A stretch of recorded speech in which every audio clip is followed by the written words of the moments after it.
రోజంతా మిషన్ ముందు కూర్చొని కుడుతూనే ఉన్నారు. కానీ సాయంత్రం అయ్యేసరికి చూస్తే పూర్తి చేసిన పని మాత్రం చాలా తక్కువగా ఉందా? ఉదయం నుంచి సాయంత్రం వరకు ఇంత కష్టపడుతున్నా టైం ఎక్కడ పోతుందో అర్థం కావడం లేదా? అయితే మీలో పని చేసే సామర్థ్యం తక్కువ అని కాదు. తెలియకుండా చేస్తున్న కొన్ని చిన్న తప్పులే మీ టైంని తినేస్తున్నాయి. టైలరింగ్‌లో ఈ 7 తప్పులు మీరు కూడా చేస్తున్నారంటే ఎంత కష్టపడినా పని అనుకున్నంత త్వరగా పూర్తవ్వదు. ముఖ్యంగా చివరి తప్పు చాలా చిన్నదిగా అనిపిస్తుంది. కానీ రోజు చేస్తే చాలా టైం వృధా అవుతుంది. మరి ఆ 7 తప్పులు ఏంటో ఈరోజు తెలుసుకుందాం. రోజంతా టైలరింగ్ చేసిన పని పూర్తవ్వకపోవడానికి మొదటి కారణం పని మొదలు పెట్టే ముందు ప్లాన్ చేసుకోకపోవడం. మనం ఉదయం మిషన్ దగ్గర కూర్చోగానే కనిపించిన పని మొదలు పెడతాం. ఒక బ్లౌజ్ కుట్టడం మొదలు పెడతాం. మధ్యలో ఇంకో కస్టమర్ బట్ట కనిపిస్తుంది. అది తీసుకొని కటింగ్ మొదలు పెడతాం. తర్వాత ఇంకొక పని గుర్తొస్తుంది. ఇలా ఒకేసారి చాలా పనులు మొదలు పెడతాం. కానీ ఏ పని పూర్తిగా పూర్తవ్వదు. అందుకే ఉదయం పని మొదలు పెట్టే ముందు 2 నిమిషాలు తీసుకొని ఆ రోజు చేయాల్సిన పనులను రాసుకోండి. ఉదాహరణకి ఈరోజు 2 బ్లౌజులు పూర్తి చేయాలి, 1 బ్లౌజ్ కటింగ్ చేయాలి, 2 ఆల్ట్రేషన్ పూర్తి చేయాలి అని ముందే నిర్ణయించుకోండి. అప్పుడు మీకు ఏ పని ముందు చేయాలో క్లియర్గా ఉంటుంది. మనం పని చేయడానికి ముందే కొంచెం ప్లాన్ చేస్తే పని మధ్యలో ఆలోచిస్తూ గడిపే సమయం తగ్గిపోతుంది. ఇక రెండో తప్పు, ఒక పని పూర్తవ్వక ముందే ఇంకో పని మొదలు పెడతాం. ఇది టైలరింగ్లో చాలా కామన్. ఒక బ్లౌజ్ స్టిచ్చింగ్ చేస్తూ ఉంటాం. మధ్యలో ఈ కస్టమర్ బట్ట కూడా కట్ చేయాలి కదా అని గుర్తొచ్చి దాన్ని తీసుకుంటాం. కటింగ్ చేస్తుండగా ఇంకో పని గుర్తొస్తుంది. ఇలా మన పని మొత్తం చాలా చెదురైపోతుంది. మనకు మాత్రం నేను రోజంతా ఎంత పని చేశానో అనిపిస్తుంది. కానీ పూర్తయిన ఆర్డర్లు తక్కువగా ఉంటాయి. అందుకే వీలైనంత వరకు ఒక పని ఒక స్టేజ్ వరకు పూర్తి చేసి తర్వాత ఇంకో పనికి వెళ్ళండి. ముఖ్యంగా ఒకేసారి చాలా పనులు మన ముందు పెట్టుకోకుండా ఒక పని ఒక ఫోకస్ అనే పద్ధతిలో చేస్తే మీ పని వేగం పెరుగుతుంది. మూడవ తప్పు, అవసరమైన వస్తువులను ముందే సిద్ధం చేసుకోకపోవడం. మిషన్ దగ్గర కూర్చొని కుట్టడం మొదలు పెట్టేస్తాం.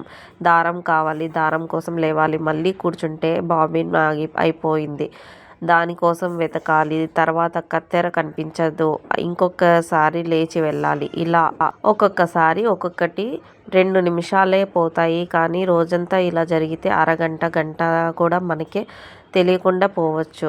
అందుకే స్టిచ్చింగ్ మొదలు పెట్టే ముందు అవసరమైన thread, bobbin, scissor, needle, measurement tape లాంటివన్నీ దగ్గర పెట్టుకొని మీరు ఎక్కువగా ఉపయోగించే వస్తువులను ఒక ఫిక్స్డ్ ప్లేస్ పెట్టుకొని పని అయిపోయిన తర్వాత కూడా అదే ప్లేస్లో పెట్టండి.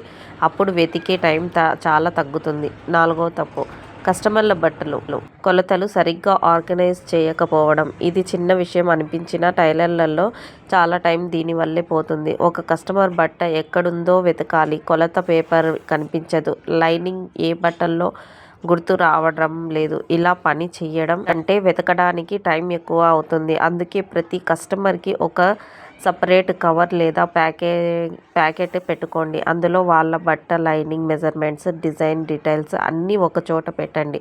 ముఖ్యంగా కస్టమర్ ఏదైనా స్పెషల్గా ఏదైనా చెబితే కూడా రాసుకోండి. ఇలా ఆర్గనైజ్ చేసుకుంటే రేపు ఆ ఆర్డర్ తీసుకున్నప్పుడు మళ్ళీ మొత్తం వెతకాల్సిన అవసరం ఉండదు. 5 తప్పు, పని మధ్యలో ఫోన్కి ఎక్కువ సమయం ఇవ్వడం. మనం ఒకసారి మెసేజ్ చూసి వస్తాను అని ఫోన్ తీసుకుంటాం. కానీ మెసేజ్ చూసిన తర్వాత వాట్సాప్, ఇన్స్టాగ్రామ్, యూట్యూబ్ ఇలా చూస్తూ ఉంటే మనకు తెలియకుండానే చాలా సమయం పోతుంది. సోషల్ మీడియా మన బిజినెస్కి చాలా అవసరం. మన వీడియోస్ కూడా చేయాలి, కస్టమర్స్కి రిప్లై కూడా ఇవ్వాలి. కానీ అందుకే ఒక ప్రత్యేకమైన సమయం పెట్టుకోవాలి. స్టిచ్చింగ్ చేస్తున్నప్పుడు ప్రతి నోటిఫికేషన్కి ఫోన్ తీసుకుంటే మన కాన్సన్ట్రేషన్ పోతుంది. ఒక్కసారి పని ఫ్లో బ్రేక్ అయితే మళ్ళీ అదే కాన్సన్ట్రేషన్ రావడానికి కూడా టైం పడుతుంది. కాబట్టి ముఖ్యమైన కాల్ ఉంటే తీసుకోండి. మిగతా నోటిఫికేషన్ని పని పూర్తయిన తర్వాత చూసే అలవాటు చేసుకోండి. 6వ తప్పు, చిన్న చిన్న పనుల కోసం పదే పదే లేచి వెళ్ళడం. ముఖ్యంగా ఇంటి నుంచి టైలరింగ్ చేసే వాళ్ళకి ఇది ఎక్కువగా జరుగుతుంది. మిషన్ దగ్గర కూర్చుంటాం, మధ్యలో ఇంట్లో ఒక పని కనిపిస్తుంది, అది చేయడానికి లేస్తాం, తిరిగి వచ్చి కూర్చుంటాం, మళ్ళీ ఇంకోది పని గుర్తొస్తుంది. ఇలా మన స్టిచ్చింగ్ టైం చిన్న చిన్న ముక్కలుగా అయిపోతుంది. అందుకే మీరు పని చేసే సమయాన్ని వీలైనంత వరకు పర్ఫెక్ట్ చేసుకోండి. ఇంట్లో వాళ్ళకి కూడా ఈ సమయంలో నేను స్టిచ్చింగ్ చేస్తాను అని చెప్పండి. మీ వర్క్ స్పేస్ దగ్గర ఎక్కువగా అవసరమయ్యే వస్తువులన్నీ ముందే పెట్టుకోండి. అప్పుడు పని మధ్యలో లేచే అవసరం తగ్గుతుంది. 7వ తప్పు, ప్రతి పనిని చివరి నిమిషంలో చేయడానికి ప్రయత్నించడం. కస్టమర్ ఆర్డర్ ఇచ్చినప్పుడు మన దగ్గర ఇంకా టైం ఉంది అనుకుంటాం. రేపు చేస్తాను, ఎల్లుండి చేస్తాను అని వాయిదా వేస్తాం.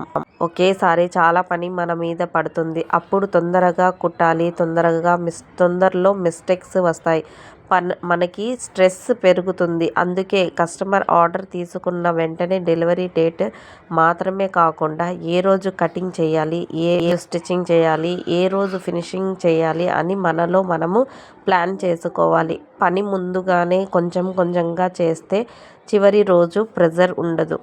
ఇక్కడ ఇంకో ముఖ్యమైన విషయం చెప్పాలి. రోజంతా కుట్టినా పని పూర్తవ్వడం లేదంటే మీరు పనికి రారు అని కాదు. మనం ఎంత గంటలు మిషన్ ముందు కూర్చున్నామో కాదు, అందులో నిజంగా ఎంత సమయం ప్రొడక్టివ్గా పని చేశామో చూడాలి. ఉదాహరణకి మీరు ఉదయం 9 గంటలకు కూర్చొని సాయంత్రం 5 గంటల వరకు మిషన్ దగ్గరే ఉన్నా, మధ్యలో phone, customers calls, cuttings, searching, ఇంటి పనులు, బ్రేక్స్ అన్నీ తీసేస్తే యాక్చువల్ స్టిచ్చింగ్ టైం చాలా తక్కువగా ఉండదు. అందుకే ఒక రోజు మీరు ఒక చిన్న ఎక్స్పెరిమెంట్ చేయండి. ఉదయం నుంచి సాయంత్రం వరకు మీ టైం ఎక్కడ వెళ్తుందో నోట్ చేసుకోండి. ఏ పని కోసం ఎక్కువ టైం పోతుందో చూడండి. మీకే ఆశ్చర్యం అనిపిస్తుంది. మనకు సమయం ఏంటో తెలియకపోతే దాన్ని మార్చలేం. సమస్య ఎక్కడుందో తెలిసిన తర్వాత చిన్న మార్పు చేస్తే చాలు. ఇంకో విషయం, మనం వేగంగా పని చేయాలి అని తొందరపడుతూ క్వాలిటీ తగ్గించకూడదు. టైలరింగ్లో స్పీడ్ ఎంత ముఖ్యమో ఫినిషింగ్ కూడా అంతే ముఖ్యం. కాబట్టి ఫాస్ట్గా కాకుండా స్మార్ట్గా పని చేయాలి. ముందే planning, materials ready, orders organised, phone control, ఒక పని మీద ఫోకస్, ఇవన్నీ కలిస్తే మన పని సహజంగానే వేగంగా పూర్తవుతుంది. మరి ఈరోజు చెప్పుకున్న 7 తప్పులో ఒక్కసారి గుర్తు చేసుకుందాం. ప్లాన్ లేకుండా పని మొదలు పెట్టడం, ఒకేసారి చాలా పనులు చేయడం, అవసరమైన వస్తువులు ముందే సిద్ధం చేసుకోకపోవడం, కస్టమర్ ఆర్డర్లను ఆర్గనైజ్ చేయకపోవడం, సమయంలో ఫోన్కి ఎక్కువ సమయం ఇవ్వడం, పదే లేచి పని ఫ్లోని ఆపడం, చివరి నిమిషం వరకు ఆర్డర్లను వాయిదా వేయడం, ఇవన్నీ మనం రోజు చేసే చిన్న చిన్న విషయాలే. కానీ ఇవే రోజుకి అరగంట, గంట, కొన్నిసార్లు అంతకంటే ఎక్కువ సమయాన్ని మన నుంచి తీసుకుంటాయి. కాబట్టి రేపటి నుంచి ఒక్కసారిగా అన్నీ మార్చాల్సిన అవసరం లేదు. ముందుగా ఒక తప్పును ఎంచుకొని మార్చడం మొదలు పెట్టండి. ఉదాహరణకి ఫోన్ వల్ల టైం పోతుంది. పని సమయంలో ఫోన్ పక్కన పెట్టండి. ఆర్డర్లు ఆర్గనైజ్ కాకపోతే ప్రతి కస్టమర్కి సపరేట్ కవర్ పెట్టండి. ప్లానింగ్ లేకపోతే ఉదయం 2 నిమిషాలు తీసుకొని రోజువారీ పనులు లిస్ట్ రాయండి. ఇలా ఒక్కో చిన్న మార్పు చేస్తూ వెళ్తే మీ పని చేసే విధానం చాలా మంచి మార్పు వస్తుంది. టైలరింగ్లో కష్టపడి పని చేయడం మాత్రమే కాదు, మన కష్టానికి విలువ వచ్చేలా స్మార్ట్గా పని చేయడం కూడా చాలా ముఖ్యం. మనకు కస్టమర్లు పెరగాలి, ఆర్డర్లు పెరగాలి అంటే ముందుగా ఉన్న పనిని సరిగ్గా నేర్చుకోవాలి. మీరు కూడా రోజంతా టైలరింగ్ చేసిన పని పూర్తవ్వడం లేదని ఎప్పుడైనా అనిపిస్తే ఈ 7 తప్పుల్లో మీరు చేస్తున్నది ఏదో ఒకటి తప్పకుండా ఉంటుంది. మీకు ఎక్కువగా ఏ తప్పు జరుగుతుందో కామెంట్లో చెప్పండి. ఇంకొక టైలర్కి ఉపయోగపడుతుందని అనిపిస్తే ఈ వీడియోను వాళ్ళతో కూడా షేర్ చేయండి. ఇలాంటి tailoring tips, blouse cutting, stitching, customer handling మరియు టైలరింగ్ బిజినెస్ టిప్స్ కోసం నా ఛానల్కి సబ్స్క్రైబ్ చేయడం మర్చిపోవద్దండి. ఇప్పుడు నేను ఒక బ్లౌజ్ని కటింగ్ చేశానండి. వర్క్ బ్లౌజ్ అనమాట, ఎంబ్రాయిడింగ్ వర్క్ బ్లౌజ్, మీషోలో తీసుకున్న ఫ్యాబ్రిక్ అనమాట. ఇది మనకు 40 సైజులోనే మనకు ఈజీగా వస్తుంది. కానీ అడ్జస్ట్ చేసే వాళ్ళకి మాత్రమే తెలుస్తుంది అది ఎలా అడ్జస్ట్ చేయాలి అనేది.